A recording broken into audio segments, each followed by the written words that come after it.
a MathHub ZIMSEC Ordinary Level Mathematics, Topical Paper 1 test, numbers. This test was taken in 1 hour 15 minutes. I am my instructions to help the candidate with this test. So this was our first test in the MathHub, and I want to do the criterion response kana kuti ma corrections at this test.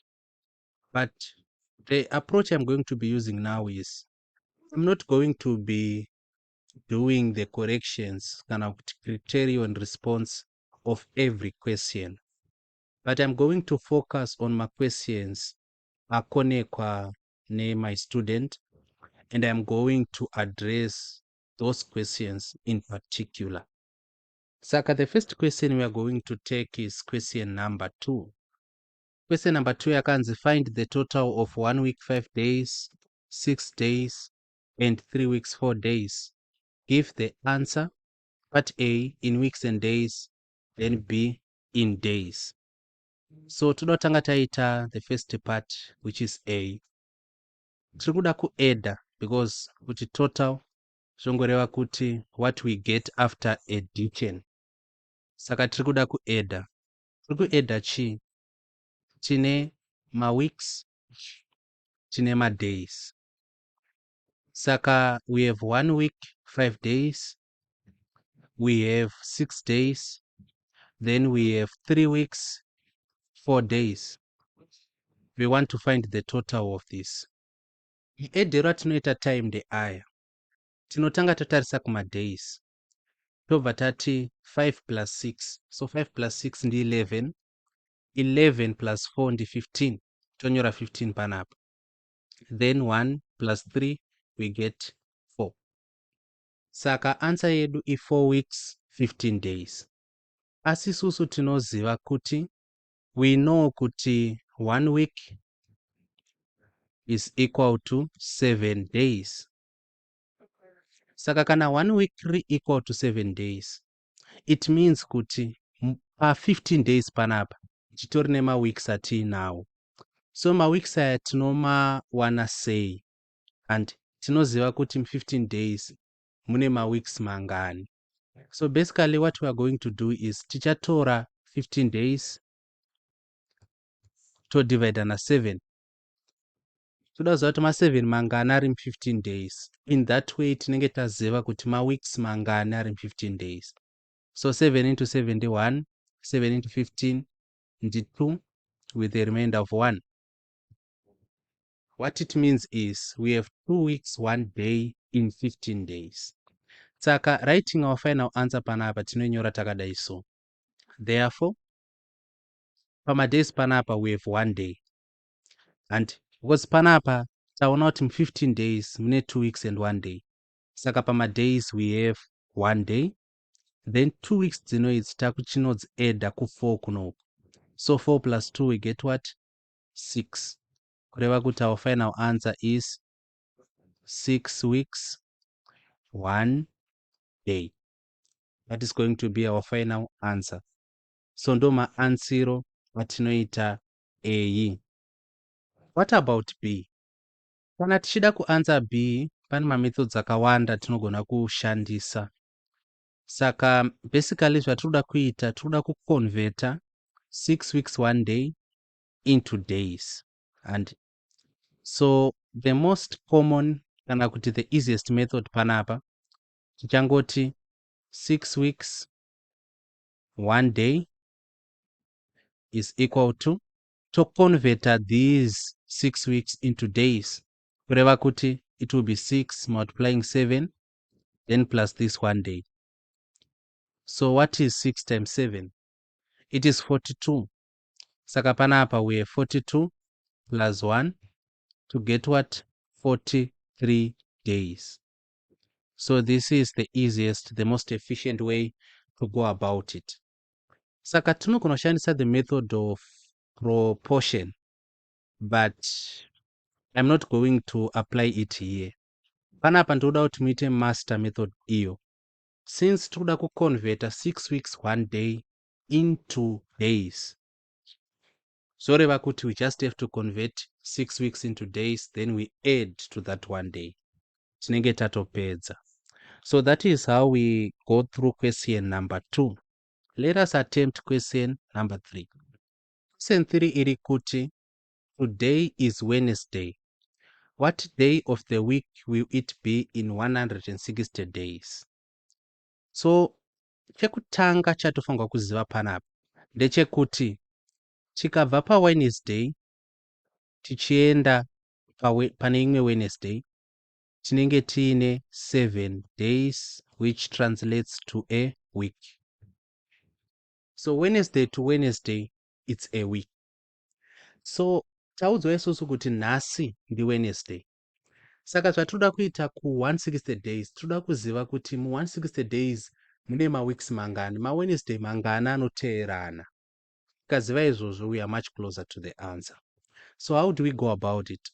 Zvatinoita panapa ndezvekuti tinotora 160 days dzinoidzi todivide na7, and 7 into 7 ndi 1, 7 into 16 tinenge ndi 2 because tina 14 to carry 2, 7 into 20 ndi 2 again, then it's 714 kureva kuti tinenge tine a remainder of 6. What it means here is panapa tine 22 maWednesday and 22 Wednesdays and 6 days. Saka tidzokera kurelationship inoi, patati 7 into 160 week redu tiri kutangira paWednesday richigumira paWednesday. Saka having 22 weeks in 160 days zvinoreva kuti tine 22 maweeks anenge aine Wednesday in succession.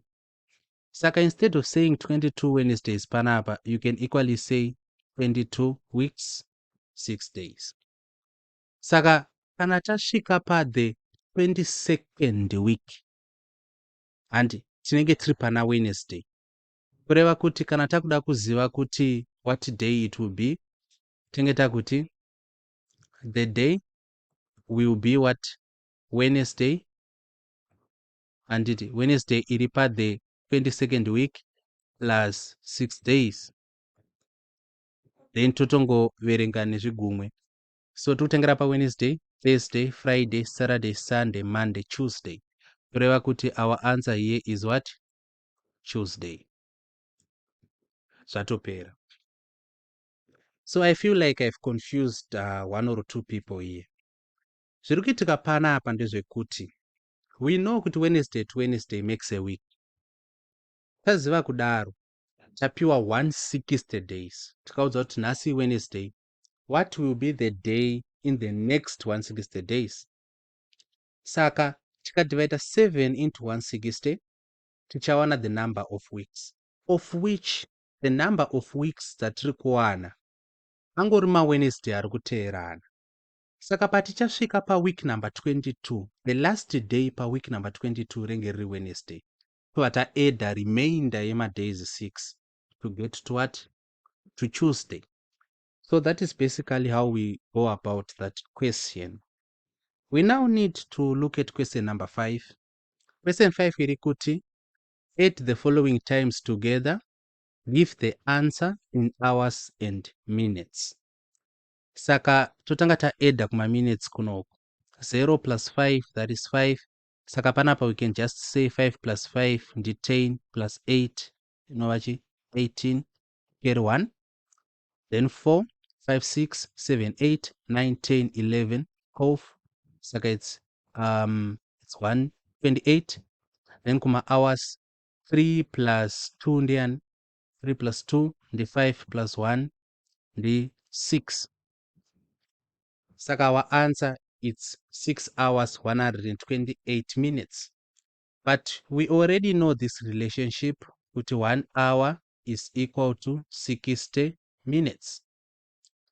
Saka since 1 hour is equal to 60 minutes, what it means is muna 128 minutes titori nema hours arimo.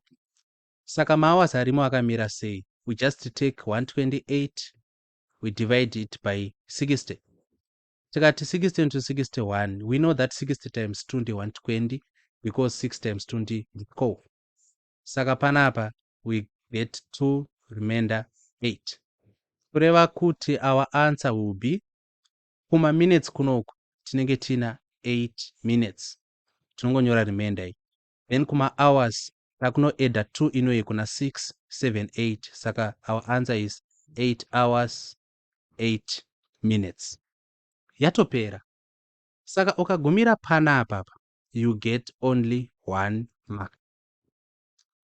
Because it is true kuti answer yedu ndi 6 hours 128 minutes. But we should further simplify it, taking into cognizance tichiona kuti mu 128 minutes tine ma hours harimo. So that is how it is done. I think it's relatively easy. Takuenda pa number 7. So toda kuita yedu 7b, but ngatingoverenge question yacho. A baby is 3 weeks and 4 days old. What is its age in days? Then part B kuti, what is its age in weeks? So question iri a little bit tricky. Taudzwa isusu kuti if we need the age of the baby, the age of the baby it's 3 weeks, 4 days. Part B iri kuda kuziva the age of the baby in weeks. Kureva kuti basically we have to convert 3 weeks 4 days into weeks. As 3 weeks titori nadzo. So the onus here is converting 4 days into weeks. So the quick answer here is part B. Answer yedu ngeri 3 weeks 4/7. So it's 3 and 4/7 weeks. Saka this is a quick answer we get from logic. But let us say we don't want to apply logic here. Ngatidzokere to our initial reasoning. Our initial reasoning iri kuti we need to convert 3 weeks 4 days into weeks. As isusu we already have 3 weeks. Saka the task now is to convert 4 days into weeks. Saka kana tikada convert 4 days into weeks, toda kushandisa proportion. Saka proportion ndakai illustrate a lot of times. But saka panapa ndichangoita skate through handisi kuzotaura in detail kuti inoitwa sei. Saka proportion yedu tichatanga ne a true statement. True statement yedu inoti iyo 1 week iri equivalent to 7 days. This is our true statement. Then the next statement takuda kunyora our question. Question yedu we need to convert 4 days into weeks. Kureva kuti tichanonyora 4 kunoku kune ma days. So how many weeks are there in 4 days? Typically that's the question. We don't know, saka tinoisa x. Then kana tanyora ma statements of proportion yedu are correct. Statement yedu yekutanga a true statement, statement yedu yechitu the question, to make sure kuti in either side we have the same units. Kuside kunoku kunova ku right kune ma days, uku kune ma weeks. We convert this into an equation. Kureva kuti chati 1/x and iri equal to 7/4. Saka na 1/x iri equal to 7/4, tikaita cross multiplication 4 inoichauya kunoku. Saka inge iri 4 multiplying 1 iri equal to x ichauya uko. Saka is 7 multiplying x. Saka 4 yauya ka multiply uko, x ka multiply uko. And 4 times 1 ndi 4 is equal to 7 times x ndi 7x. X kada usara iri ega ticha divide both sides na 7. Kureva kuti x iri equal to chi 4/7 weeks. Saka 4 days tikada kuziexpressa in terms of weeks dzinenge dziri 4/7. So the reason why tati 3 weeks 4 days in weeks it's 3 and 4/7 weeks in a way kuti tazoedha panapa 3 weeks plus 4/7 weeks. Taedha izvi ndozvatipa chi this answer. If you need to add 3 and 4/7, of course the answer is 3 and 4/7. But if you do not know, kana kuti you cannot see it here, kuti 3 plus 4/7, answer and 3 and 4/7. Maybe you might try adding it. Kana zvikaramba, you have the comment section to air your grievances and I will try to attend to it. But 7B was more like a tricky question and I think we have done justice to it. Takuchienda ku number 11. Pa number 11 tinoda kuita A. Add the following minutes, seconds. Saka tati kana tiedha time tinotanga taedha normally. Muchaona edu kuti pakusubtracta pari a little bit different. And my student, my questions ese kusubtracta, you got them wrong. Kureva kuti you really have to open your third eye pacha explainer kuti tinosubtracta say time. Saka pakuedha panetsi, we are just going to say 5 plus 55. 5 plus 5, that's 10, to get 1. Then 5 plus 1, that's 6. Saka panapa, we have 60. Okay? Then tikati 4 plus 5 ndi 9 and 2 plus 0 ndi 2. Saka answer yedu ndi 29 minutes, 60 seconds. But we have a problem there. Can you see it? We have a problem. Because pama seconds pedu pana 60, of which tinoziva kuti we have 60 seconds in 1 minute. Saka tikada kuconverta kana kuziva kuti ma seconds, ma minutes mangana ari 60 seconds. Of course it's 1. Saka our answer is going to be 30 minutes 0 seconds. If you do not understand why answer yedu yakadai so, please put your issue in the comment section. But I think it's actually plainly obvious. Because ma seconds edu it's 60 tikaconverta ma seconds into minutes tinowana 1. Saka 1 yacho ndo yatazotransfer tikanoiedha kuma minutes, ma seconds achisara ari 0. So basically that is how we do 11A. Let us go to number 12. Pa number 12 tinoda kuita C. But yati manje do the following subtractions. Saka I need you to really open your third eye here. Saka kana tichi subtracta manje tinotanga tatarisa kuma seconds. 8 minus 28. Tiri primary taiti it can't. We cannot subtract 28 from 8 directly. So what rather do we do? Zvatinoita panapa ndezvekuti tinoenda kuma minutes. Amukona. Tina ma seconds. Tarisa immediately to left. Toenda kuma minutes. Kona kuti pama minutes pane 24 minutes. We borrow 1 minute. Saka kana tika borrowa 1 minute zoreva kuti panapa pachasara paine chi 23 minutes. Then minute rata borrowa tori convert into seconds. Roita 60. Tonori edda kuma seconds. Saka panapa tani chi 68. Take a moment of silence and really try to grasp zvaitika. Taona kuti we cannot subtract 8 minus 28. Saka aya ma seconds. Tataenda kuma minutes. Tikanoborrowa minute. Kwereta minute. Minute racho tari kwereta no tatori convert into seconds. Tatanori edda kuma seconds. You see? Saka instead of 24 minutes tani 23. Instead of 8 seconds tani 68. Then kana tadaita kuita subtraction yedu zviri normal. 8 minus 8, that's 0. 6 minus 2, that is 4.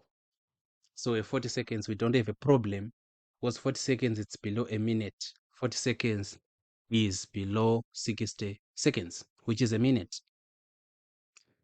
Takuenda manje pama minutes. 23 minus 50. It can't again. Saka tichaita sei? Remember, tabhorowa. But manje kunobhorowa kuma-hours, you see? Saka relationship iri between ma-hours nema-minutes. Toziva kuti mu1 hour mune 60 minutes. Saka tichanobhorowa 60 minutes dzinova 1 hour from ma-hours. Kuda kuti panapa pachasara paina 2. Tabhorowa kudaro, tobva tanoedha 60 kuma-minutes. Kureva kuti tichanoedha 60 plus 23 tichawana 3. Saka panapa yachi 83. Zvatoita. Then we subtract normally 3 minus 0 the 3. 8 minus 5, 5, 6, 7, 8 the 3. Saka ma-minutes edu ari right are less than an hour. Tienda kuma-hours, tongoti 2 minus 1 then the 1. Saka our answer is 1 hour, 33 minutes, 40 seconds. Saka pakuedha, handiti pakuedha tinongoedha zviri normal, then tozoziva kuti aiwa kana a lower unit, for example tikuedha ma-minutes and seconds. Kuma-seconds kwedu tikadarika 60 takuchitora tichiendesa kuma-minutes.